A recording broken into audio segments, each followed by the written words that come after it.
80 tribes. That's how many nations it took to bring one animal back from the edge of extinction on a continent it once ruled by the tens of millions. Not 8, not 18. 80 separate governments, separate languages, separate histories, all moving toward the same fence line at the same time. That kind of coordination shouldn't happen. Not according to a century of conservation policy that assumed indigenous nations would be spectators to their own land's recovery, not architects of it. But drive onto a reservation where the buffalo have been back for even a single season, and the ground itself argues otherwise. Grasses that hadn't flowered in generations push up in weeks. Birds nobody had logged on a survey in decades start showing up in the count. Soil that biologists had written off as depleted starts testing richer than land inside some of America's most protected national parks. The animals making this happen didn't walk out of the wild.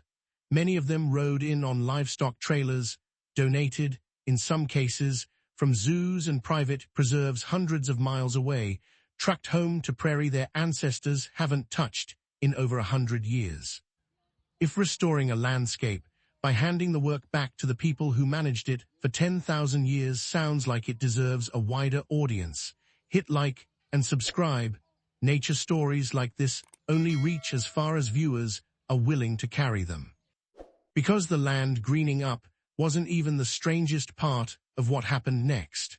What the return of the herd did to the people who brought them home would turn out to be just as unexpected as what it did to the grass.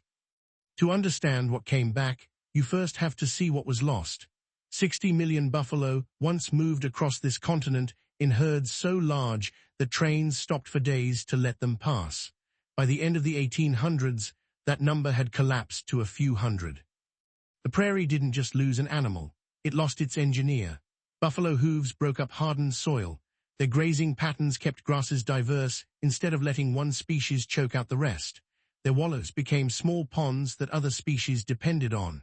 Remove the buffalo, and the whole system starts to simplify. Grasses grow thinner, water pools less, and the birds and insects that relied on that patchwork start to disappear too.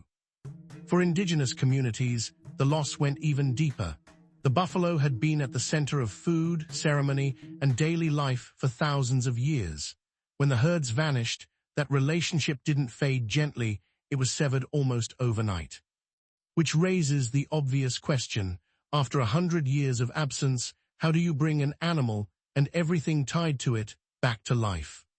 The answer came from an unlikely partnership. The Intertribal Buffalo Council, now representing more than 80 tribal nations, built something conservation hadn't tried at this scale before. A pipeline for surplus buffalo, moving animals out of crowded preserves and back onto ancestral land. The source herds weren't always where you'd expect. Some buffalo came from the Nature Conservancy's own preserves, where healthy populations had grown beyond what the land could support. Instead of culling the surplus, ITBC arranged transport, trailers hauling live buffalo hundreds of miles, straight onto reservations that hadn't held a herd in a century. The scale of it is staggering. Roughly 20,000 buffalo have made that journey, resettling across more than 1 million acres of tribal land. If stories like this matter to you, subscribe and join us as we uncover how animals continue to reshape the world around us. But trucking an animal home is the easy part. A buffalo can survive the trip and still fail to thrive in a landscape it hasn't grazed in generations. The real test was about to begin, not in transit, but in what happened the moment their hooves hit unfamiliar ground. Within a single grazing season, land that biologists had written off began behaving like it remembered something. That's not sentiment, it's ecology. Buffalo don't graze like cattle. They move in tight, restless groups, hammer one patch of grass hard, then abandon it for months. That rotation is the entire trick. It forces grasses to diversify instead of collapsing into a monoculture. Their weight does the rest. A bull pressing half a ton into dry earth breaks up compacted soil that hasn't been disturbed in a century, opening channels for water and root systems that had nowhere to go. Their wallowing carves shallow depressions that fill with rain and become nurseries for insects and amphibians within weeks. not years.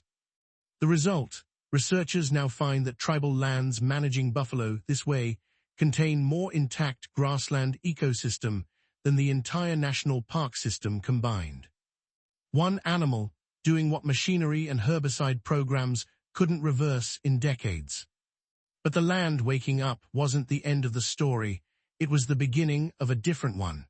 Because the humans who brought the buffalo home were about to be transformed just as completely as the ground beneath their feet. For most conservation stories, the science is the ending. Here, it was only half of it, because the return of the buffalo didn't just change the grass, it changed dinner tables. For generations, many tribal communities lived in what researchers call food deserts, places where fresh, culturally relevant food was harder to access than processed alternatives trucked in from hundreds of miles away. Buffalo meat changes that equation directly. It's lean, nutrient-dense, and for the first time in a century, locally sourced from animals raised on the same land where ceremonies once centered around them. That's the part statistics can't fully capture. Elders who grew up hearing about buffalo only in stories are now watching herds graze on land their grandparents were removed from. Ceremonies that had gone dormant for lack of a living buffalo population are being reintroduced alongside the animals themselves. It's not restoration in the abstract. It's a working, physical relationship between people, land, and species functioning again after a 100-year interruption. Which leads to the harder question. If a model like this can heal one relationship this completely, on this much land, in this little time, could it work anywhere else facing the same kind of loss? What you're left with, once the cameras stop rolling, isn't really a story about one animal. It's a pattern, the same one that shows up whenever people stop managing nature and start listening to it instead.